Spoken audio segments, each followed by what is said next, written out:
हे दोस्तों, कैसे हैं आप सब। उम्मीद करता हूँ भाई आप लोग अच्छे होंगे, बढ़िया होंगे। दोस्तों, पिछले कुछ दिनों से लगातार भारतीय रुपया डॉलर के मुकाबले गिरता जा रहा है। इतिहास में पहली बार ऐसा हुआ है जब रुपया गिरकर 80 रुपए प्रति डॉलर तक पहुँच गया है। रुपया गिरना हमारी अर्थव्यवस्था के लिए अच्छा नहीं माना जाता है। ये बात तो हम बचपन से ही सुनते आए हैं, लेकिन असल में रुपया गिरने से कैसे भारत की अर्थव्यवस्था पर इसका प्रभाव देखने को मिलता है, इस बारे में बहुत ही कम लोग जानते हैं। आखिर क्या वजह है कि रुपया डॉलर के मुकाबले लगातार कमजोर होता जा रहा है, और रुपये के कमजोर होने से देश के लोगों पर क्या असर पड़ेगा? क्या इसके सिर्फ नुकसान है या फिर रुपया गिरने का कुछ लाभ भी देश को मिलता है? और क्या लगातार रुपया गिरता रहा तो हमारा देश भी पाकिस्तान या श्रीलंका की तरह कंगाल हो जाएगा? इस तरह की बहुत से सवालों के जवाब हम आपको आज की इस वीडियो में देने वाले हैं। रुपए और डॉलर के तालमेल को अच्छे से समझने के लिए इस वीडियो को अंत तक देखें ताकि आपको सारी चीजें क्लियर हो पाएं। दोस्तों, हाल ही में खबर आई थी कि एक डॉलर के मुकाबले रुपए का भाव 80 के पार पहुंच गया है। तो सबसे पहले तो हम ये जानने की कोशिश करते हैं आखिर रुपया गिरता ही क्यों है। रुपया गिरने के कई मुख्य कारण हैं। इनमें पहला है फॉरेन रिजर्व का कम होना।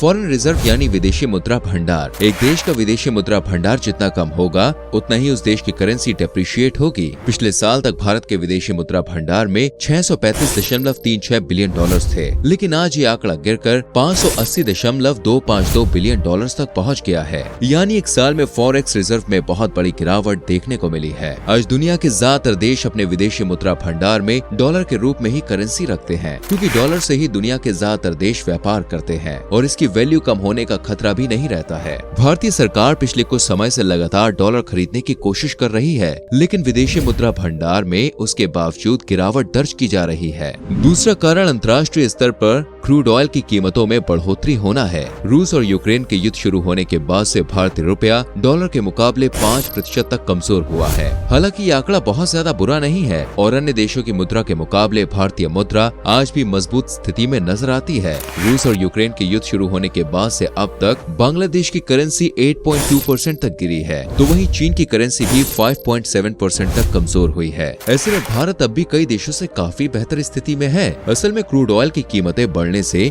भारत को ज्यादा रकम चुकानी पड़ती है। मान लीजिए भारत ने 1 लाख डॉलर का तेल अपने देश में इम्पोर्ट किया। इसके लिए पहले भारतीय मुद्रा के अनुसार 70 लाख रुपए का भुगतान भारत को करना पड़ता था, लेकिन आज उतना ही तेल खरीदने के लिए भारत को 80 लाख रुपए का भुगतान करना पड़ रहा है, और ये भुगतान भी डॉलर में ही करना पड़ता है, जिससे भारत के रिजर्व में रखा हुआ डॉलर भी देश के बाहर जाता है और रुपया डॉलर के मुकाबले और कमजोर होता है। डॉलर के मुकाबले रुपए के कमजोर होने का एक और प्रमुख कारण है, वो है ट्रेड डेफिसिट। भारत हर साल दुनिया के अलग अलग देशों से अलग अलग सामान इंपोर्ट करता है और अपने देश से काफी सामान अन्य देशों को भी एक्सपोर्ट करता है, लेकिन इंपोर्ट की तुलना में बहुत कम सामान ही भारत अन्य देशों को सामान एक्सपोर्ट कर पाता है, और इसी चीज को ट्रेड डेफिसिट कहते हैं।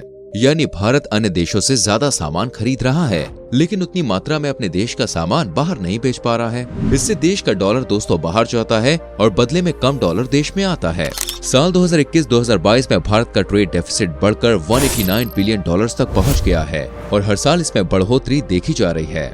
सिर्फ जून महीने की बात करें तो इस एक महीने में ही भारत को 26 बिलियन डॉलर्स का ट्रेड डेफिसिट का नुकसान हुआ है। कोरोना महामारी का असर पूरी दुनिया की अर्थव्यवस्था पर पड़ा है। ऐसे में जो भी बड़े बड़े इन्वेस्टर्स हैं, वो ऐसी जगह अपना पैसा इन्वेस्ट करने की सोचते हैं जहां उनका पैसा सेफ रहे। एक रिपोर्ट के अनुसार कोरोना महामारी से अब तक विदेशी इन्वेस्टर्स ने भारत के बाजार से 32 बिलियन डॉलर्स का इन्वेस्टमेंट वापस ले लिया है, और ये सारा पैसा इन्वेस्टर्स अब अमेरिका में ही इन्वेस्ट कर रहे हैं। ऐसा इसलिए क्योंकि एक इन्वेस्टर की नजर से देखा जाए तो अमेरिका की इकोनॉमी और करेंसी भारत के मुकाबले काफी ज्यादा स्टेबल नजर आती है। अमेरिका में इन्वेस्ट करने का एक और प्रमुख रीजन है, असल में यूएसए के फेडरल रिजर्व बैंक ने इंटरेस्ट रेट में कुछ प्रतिशत की बढ़ोतरी की है। यानी लोग अगर अमेरिका के बैंक में अपना पैसा निवेश करेंगे तो उन्हें पहले के मुकाबले ज्यादा ब्याज मिलेगा। इससे अमेरिका के बैंक में ज्यादा पैसा इकट्ठा हो रहा है और फेडरल रिजर्व के पास बहुत ज्यादा मात्रा में डॉलर्स भी पहुंच रहे हैं। और ये बात हम पहले ही बता चुके हैं कि जिस देश के पास जितना ज्यादा डॉलर होगा उसकी करेंसी उतनी ही ज्यादा मजबूत होगी। हालांकि ब्याज दर में बढ़ोतरी से अमेरिका में इन्फ्लेशन भी बढ़ रहा है और वहां पर इन्फ्लेशन रेट 9.1% तक पहुंच गया है, जो एक विकसित देश के लिए बहुत ज्यादा है। लेकिन इससे कहीं न कहीं अमेरिका को फायदा ही हो रहा है, क्योंकि उनकी करेंसी की वैल्यू वैश्विक स्तर पर लगातार मजबूत हो रही है। रुपए के कमजोर होने का एक और कारण है और वो है एक्सटर्नल डेब्ट। भारत और भारत की कंपनियां कई बार विदेशी संस्थाओं से कर्ज लेती हैं। आज के समय में भारत का कुल विदेशी कर्ज 621 बिलियन डॉलर्स का है। हालांकि इसमें घबराने वाली कोई बात नहीं है, क्योंकि ये कर्ज भारत ने लंबे समय के लिए ले रखा है। लेकिन कुछ शॉर्ट टर्म लोन भी भारत ने लिए हुए हैं, जिन्हें इस साल के अंत तक भारत को चुकाना होगा। भारत का शॉर्ट टर्म डेब्ट फिलहाल $267 बिलियन है, यानी इतना पैसा इस साल भारत के बाहर चला जाएगा।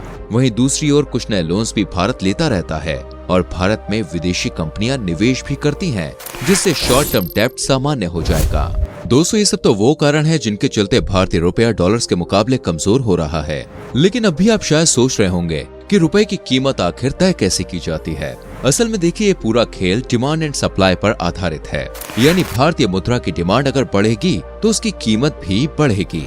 लेकिन वहीं अगर उसकी डिमांड में कमी आएगी तो रुपए की कीमत जो है वो घटेगी। आज दुनिया भर में डॉलर्स की डिमांड है और इसी वजह से डॉलर इतनी मजबूत करेंसी मानी जाती है। अगर भारत को रुपया मजबूत करना है तो उसे अपने इम्पोर्ट को कम करना होगा और एक्सपोर्ट को बढ़ाना होगा। इसके अलावा भी और कई तरीके हैं जिससे रुपया मजबूत हो सकता है दोस्तों। जैसे कि अगर रिजर्व बैंक मार्केट में डॉलर का फ्लो बढ़ा दिया जाए तो रुपया अपने आप मजबूत हो जाएगा। जी हाँ, क्योंकि अब मार्केट में डिमांड के मुकाबले डॉलर की सप्लाई ज्यादा हो जाएगी। लेकिन इसका एक दूसरा पहलू ये भी है कि इससे भारत में इन्फ्लेशन बढ़ेगा, महंगाई बढ़ेगी। इंपोर्ट कम होने से कई चीजों की कमी भी हो सकती है। कोरोना महामारी के दौर में ग्लोबल रिसेशन भी देखने को मिला है और रुपए के कमजोर होने का ये भी एक कारण माना जा सकता है।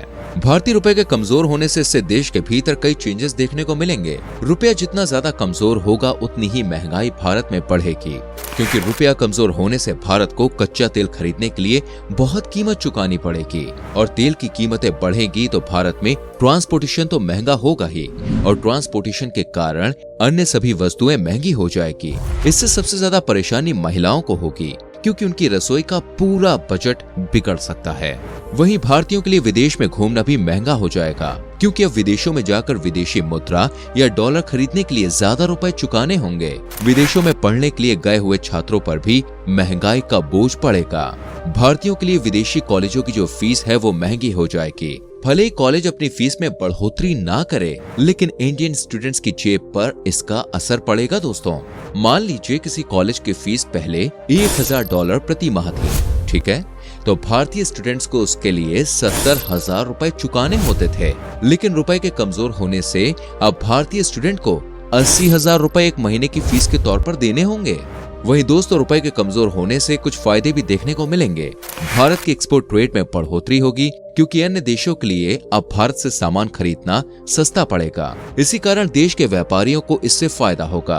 भारत में निवेश के जो अवसर हैं वो बढ़ेंगे। रुपए की कीमत कम होने से विदेशी कंपनियों द्वारा भारत में इंडस्ट्रीज और मैन्युफैक्चरिंग यूनिट सेटअप करना सस्ता पड़ेगा और वो अगर डॉलर को रुपए में कन्वर्ट कर इंडिया के लोगों को सैलरी देंगे तो वो भी सस्ता पड़ेगा। भारत के टूरिज्म सेक्टर में बढ़ोतरी हो सकती है, क्योंकि विदेशी कंपनियों के लिए भारत में घूमना अब सस्ता पड़ेगा। भारत में विदेशी सैलानियां पहले के मुकाबले ज्यादा खुलकर खर्च कर पाएंगे, लेकिन भारतीय रुपए को और गिरने से कैसे रोका जा सकता है? इसके लिए भारतीय सरकार और रिजर्व बैंक ने मिलकर एक पूरा प्लान तैयार कर लिया है। भारत दोस्तों ऐसी योजना बना रहा है जिससे अन्य देशों के साथ व्यापार भारत डॉलर में नहीं बल्कि रुपए में करेगा। यानी भारत अन्य देशों को रुपए में पेमेंट करेगा और अन्य देशों को जो एक्सपोर्ट करेगा उसके बदले में डॉलर के बजाय उस देश की करेंसी या फिर इंडियन करेंसी ही एक्सपेक्ट करेगा। आज भारत खाद्य पदार्थों, मसालों और अन्य कई चीजों का एक बड़ा सप्लायर माना जाता है। ऐसे में अगर भारत अपनी जिद पर अड़ जाए और भारत की सरकार सख्त नियम लागू कर दे तो मजबूरन अन्य देशों को भारत के आगे झुकना पड़ेगा और रुपए में इंटरनेशनल ट्रेड करना होगा। आप शायद सोच रहे होंगे कि यार इससे फायदा क्या होगा। असल में देखिए, ऐसा करने से डॉलर के मुकाबले भारत की डिपेंडेंसी कम हो जाएगी। दोस्तों, हाल ही में रूस ने भी इसी टेक्निक से अपनी करेंसी मजबूत की है। रूस ने सभी यूरोपीय देशों से कह दिया है कि अगर उन्हें तेल चाहिए तो व्यापार रूस की मुद्रा रूबल में ही होगा।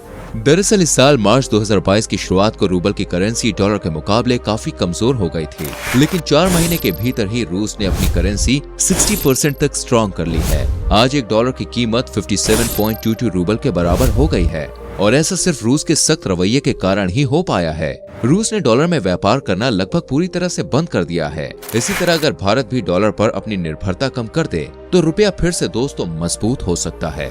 फिलहाल तो एक डॉलर की कीमत 80 रुपए तक पहुंच गई है और कई बड़े बड़े इकोनॉमिस्ट का कहना है कि जल्द ही रुपया डॉलर के मुकाबले 81 रुपए तक गिर सकता है। वहीं इस बात की भी आशंका जताई जा रही है कि अगले 5 सालों में या साल 2030 तक $1 का भाव 100 रुपए के पार हो जाएगा। लेकिन क्या इससे भारत करीब हो जाएगा? जी नहीं, ऐसा बिल्कुल नहीं है। किसी भी देश की मुद्रा डेप्रिशिएट होने से वो देश गरीब नहीं हो जाता है। उदाहरण के तौर पर पश्चिमी अफ्रीका में स्थित देश मॉरिटानिया की करेंसी आज भारत से मजबूत स्थिति में नजर आती है। मॉरिटानिया की करेंसी ओविया है और एक ओविया की कीमत 2.19 भारतीय रुपए के बराबर है। लेकिन ये देश दुनिया के सबसे गरीब देशों में गिना जाता है। वहीं दुनिया की तीसरी सबसे बड़ी अर्थव्यवस्था जापान की मुद्रा भारत से भी कमजोर है। जापान की करेंसी दोस्तों येन है और एक भारतीय रुपया 1.72 येन के बराबर है। वहीं अगर डॉलर से येन की तुलना की जाए तो $1 137.60 येन के बराबर है दोस्तों। लेकिन इसका मतलब ये नहीं है कि जापान कोई गरीब देश है। ऐसे में एक बात तो साफ है कि किसी देश के अमीर या गरीब होने से मुद्रा पर बहुत ज्यादा प्रभाव नहीं पड़ता। हाँ, महंगाई, इंपोर्ट, एक्सपोर्ट और अन्य चीजों पर इसका सीधा असर जरूर देखने को मिल जाता है। तो दोस्तों, अब आप समझ गए होंगे आखिर क्यों इंटरनेशनल मार्केट में भारतीय रुपया डॉलर के मुकाबले लगातार कमजोर होता जा रहा है और इसका क्या असर भारत की अर्थव्यवस्था और देश के लोगों पर पड़ रहा है। उम्मीद करते हैं कि ये वीडियो आपको पसंद आई होगी। अगर हाँ, तो वीडियो को अपने दोस्तों और रिश्तेदारों के संग शेयर करना ना भूलें। हमारे चैनल को सब्सक्राइब कीजिए और बेल आइकन प्रेस कीजिए जिससे आने वाली वीडियोस आपसे मिस ना हो। मिलते हैं अगली वीडियो में। अपना ख्याल रखिए।